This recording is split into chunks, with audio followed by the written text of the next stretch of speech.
Les clés, c'est bon, hein? C'est ça, le clé. C'est parti. Et c'est parti.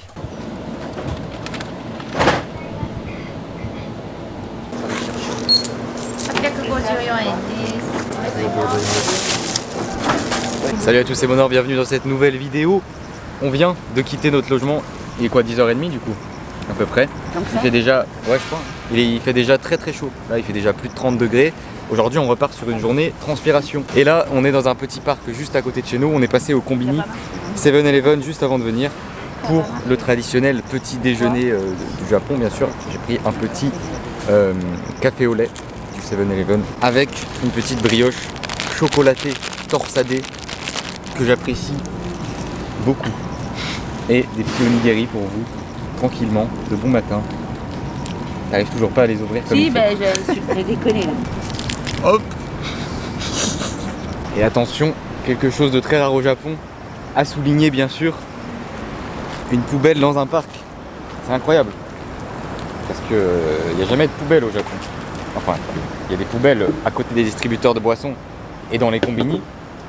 Mais c'est chiant, parce que c'est souvent que tu travailles avec tes déchets ici et que tu trouves pas de poubelle pendant longtemps.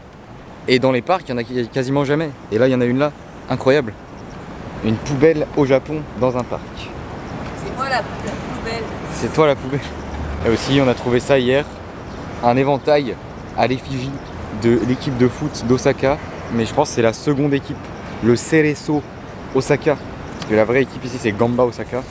Ça, c'est l'équipe d'Osaka version Lidl. Et allez, c'est parti, on va prendre le train en direction de Kyoto parce qu'aujourd'hui on va passer toute la journée à Kyoto hein, parce que voilà, pour ceux qui ne savent pas, Kyoto c'est à moins d'une heure d'Osaka, enfin une heure environ. Et en fait, le logement qu'on a ici à Osaka, on l'a pris pour 4 nuits. Et du coup, on s'est dit qu'on allait faire genre 2 journées à Osaka et 2 journées à Kyoto. Mais voilà, on va les alterner en fait. Donc hier on a fait Osaka, aujourd'hui on fait Kyoto, demain on fera Osaka, après-demain on fera Kyoto.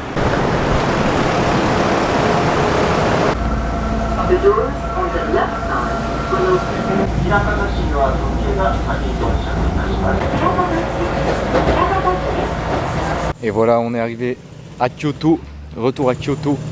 Il fait encore plus chaud qu'à Osaka ici, là ils annoncent 36 degrés cet après-midi.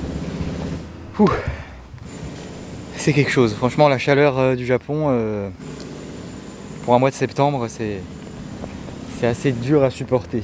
On veut aller voir aujourd'hui le temple d'argent, parce que la dernière fois on avait fait le temple d'or, le pavillon d'or, et le temple d'argent je l'ai jamais fait, et on l'a pas fait la dernière fois, donc voilà, on essaye de faire les trucs qu'on n'a pas fait l'année dernière. En fait sur l'itinéraire, on a à peu près 30 minutes à pied, depuis là où le train nous a posé, mais sur l'itinéraire il y a plein de temples, hein. Faut savoir qu'ici à Kyoto il y a plus de 1600 temples dans la ville. On fait des arrêts sur les temples qui sont sur le chemin, comme ça voilà, ça fait des petites pauses et on voit plein de trucs sur la route qui mène au temple d'argent. Donc là on vient d'arriver dans un genre de parc et il y a 3 temples sur le parc. C'est très calme, en fait là on est au nord de Kyoto, donc il y a moins de touristes que genre au centre et tout. Il y a un peu de thé à la pêche pour se désaltérer.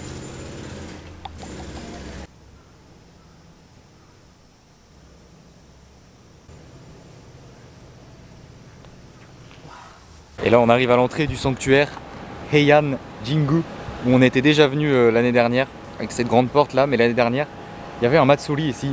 C'était le jour de mon anniversaire d'ailleurs, je me souviens bien, et c'était matsuri des tenues traditionnelles je crois, tenues d'époque. Du coup là c'était vraiment blindé de monde, même sur toute la rue qui continue par là-bas. Et du coup on n'avait pas pu accéder au temple parce qu'il y avait trop de monde et c'était bloqué parce qu'il y avait une cérémonie et tout ça pour le matsuri. Donc vu que c'est sur le chemin, on a décidé de revenir le voir pour aller le voir depuis, proche quoi, devant. Parce que là, on avait vu juste le torii je crois et vite fait un peu par là-bas, mais ce n'était pas accessible. Mais déjà là, ce torii est vraiment immense. Franchement, c'est abusé. Vaste espace avec plein de bâtiments rouges tout le tour. C'est pas mal, on a bien fait de revenir. Parce que la dernière fois, en fait, c'est ça, c'était bloqué à la porte. On ne pouvait pas rentrer dans l'espace ici à cause de la cérémonie du Matsuri. Mais c'est vraiment bien. En plus, il n'y a pas beaucoup de monde. Les gens ont dû fuir la chaleur. Hein. Normal en même temps. Mais du coup, voilà, moi c'est vraiment calme.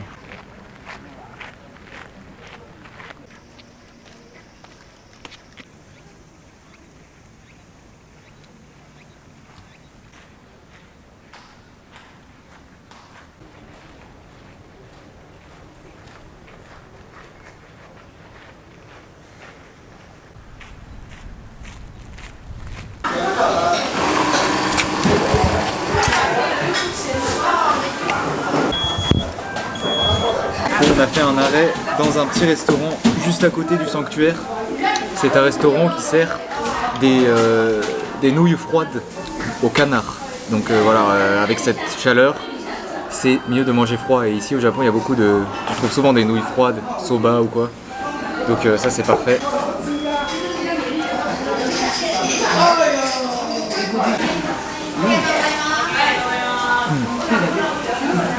C'est bon.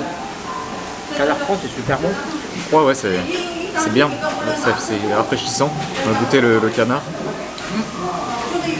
Ah oui. Oh putain, la viande. C'est bonne, hein. Moi, je connais la bouche. Oh, c'est hyper bon. En plus, ça coûte que 1000 yens le plat. Donc ça fait 8 € à peu près. Pas mal du tout. Bon appétit. On mange ça et après on retourne dans le four. On est de retour dans le four. Et là du coup on continue notre quête du temple d'argent. Il apprend plein de choses avec vaillance. Hein?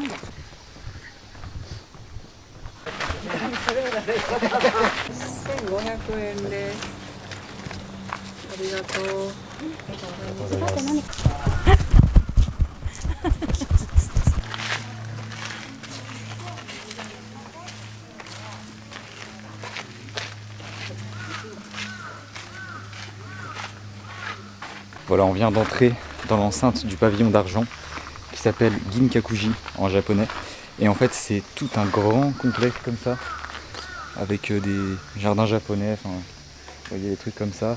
Il y a des petits points d'eau, des arbres de partout. C'est au pied d'une petite colline là avec de la forêt. L'entrée c'était 500 yens par personne, ce qui fait environ 4 €. Mais ça a l'air vraiment grand, il y a l'air d'avoir un bon espace, donc je pense que ça vaut vraiment le coup de venir ici. La première fois que je suis venu au Japon, c'était il y a 3 ans. J'ai fait quand même beaucoup de trucs, je suis resté 1 an et demi, je suis revenu en voyage au moins 3 fois. Et il y a des trucs comme ça que j'ai même pas fait, parce qu'il y a tellement de trucs à voir de tous les côtés, surtout à Kyoto spécialement. Et en fait même à chaque voyage je redécouvre des trucs, donc c'est vraiment cool.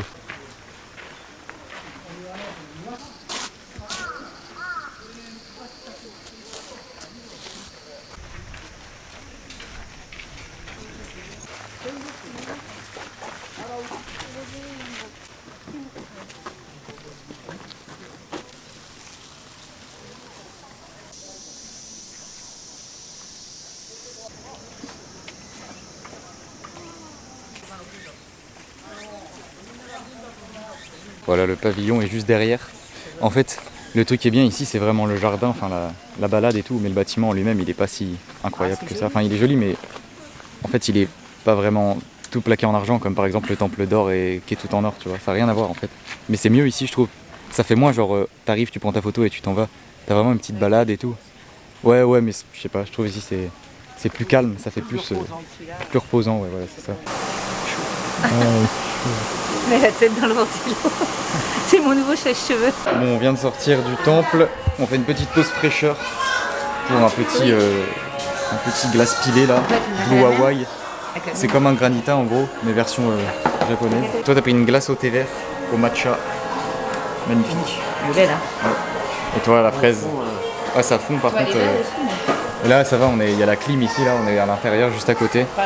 Ça fait du bien. Elles font. Ça a bien le goût, hein. C'est bon, C'était, hein. hein. Et J'aime bien. Ça va être très rafraîchissant. Ah, ça fait du bien. C'est bien frais. Ce qui est normal parce que c'est de la glace. On va aller prendre un bus pour rejoindre Nishiki Market. Et en fait, il y a tout un Shotengai, donc en gros, un genre de grand centre commercial, une grande allée commerçante couverte. Et il y a plein de magasins, de trucs comme ça. Donc voilà, on va faire un tour là-bas pour finir la journée. Et voilà, on y est.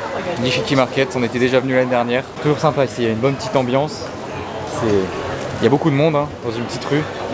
Donc tu te bouscules un peu, mais c'est sympa.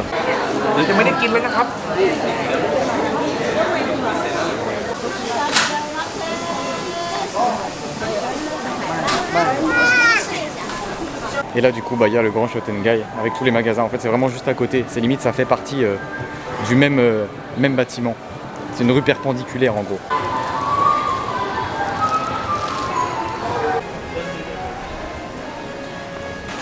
Il est temps de rentrer sur Osaka. Là, on va prendre le train. Le petit Shotengai là avec tous les magasins, c'est vraiment bien pour faire du shopping. Il y a vraiment de tout, des fringues, des souvenirs, un peu de tout. Les prix sont assez cool. Et ouais, surtout pour les fringues en fait. Il y a plein de trucs, c'est assez varié, c'est hyper grand. Donc je recommande, bien sûr.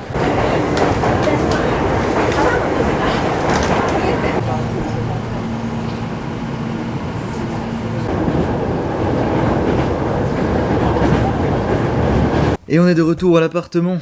Ah, la clim fait du bien. Quelle chaleur. Je dirais même, quelle putain de chaleur. Là du coup on va se laver, se préparer tout ça, avant d'aller manger ce soir, parce qu'on va pas arriver au restaurant plein de sueur comme ça, parce que voilà, je pense que les odeurs ne sont pas très agréables. Ça y est, on est propre, et la température est redescendue. Il fait plus que 30 degrés. Mais 30 degrés, quand il a fait 38 la journée, eh ben, c'est froid. Non, ça va. Ça fait du bien. Et là, du coup, on retourne à Dotonbori, donc même quartier qu'hier. Et on va rejoindre un ami français qui vit ici, que j'avais rencontré il y a 2 ans, je crois, quand j'étais en PVT. J'avais rencontré, donc que j'ai pas revu depuis 2 ans. Et il habite ici à Osaka, donc on va passer la soirée avec lui ce soir. Je pense qu'on va aller dans un izakaya ou un truc comme ça. Ou du coup, on a trouvé un petit izakaya dans le quartier de Nipponbashi, c'est ça, hein, ça. Et voilà, c'est assez typique. Et on a rejoint Laurent aussi, bien sûr. Français qui vit ici depuis 3 ans, c'est ça? En tout 5. 5 en tout? Ah mais oui, c'est vrai qu'avant tu avais fait à Tokyo. Ok. Et du coup on trinque à notre retrouvaille. Allez, campagne. La vôtre. Santé. Et voilà, on va boire des couilles et manger un peu ici. Tranquillement. Pour la fin de journée. Ah, quand t'as faim. On a pris de l'oignon chaud, c'est incroyablement bon. En gros, c'est plein de petits plats qu'on commande comme ça à la carte. On a pris des crevettes, de l'oignon. On a commandé un autre truc, on a commandé du poulet aussi qui va arriver. Et encore une fois, j'ai parlé en poli. Au bout de 3 jours, tu fais plus attention. Mais eux, ils te voient bien aussi. Donc voilà, on a quitté Laurent, on est parti du petit izakaya. Et du coup, pour finir tranquillement, on a pris un taiyaki, un petit gâteau en forme de poisson comme ça, fourré à la pâte de haricots rouges. Et c'est super bon, ça a le goût de crème de marron un peu. Moi j'adore ça perso. Et c'est là-dessus qu'on finit la soirée. Et voilà, on est de retour à l'appartement. On a pris des petits strongs au combini pour finir tranquillement cette soirée. C'était bien sympa aujourd'hui, on a fait plein de trucs, franchement, ouais. Avec la petite soirée et tout. J'espère que la vidéo vous a plu, si c'est le cas, bien sûr, un pouce bleu. Abonnez-vous à la chaîne si ce n'est pas déjà fait. Et à très bientôt pour de nouvelles aventures. Au revoir, bonne nuit, salut.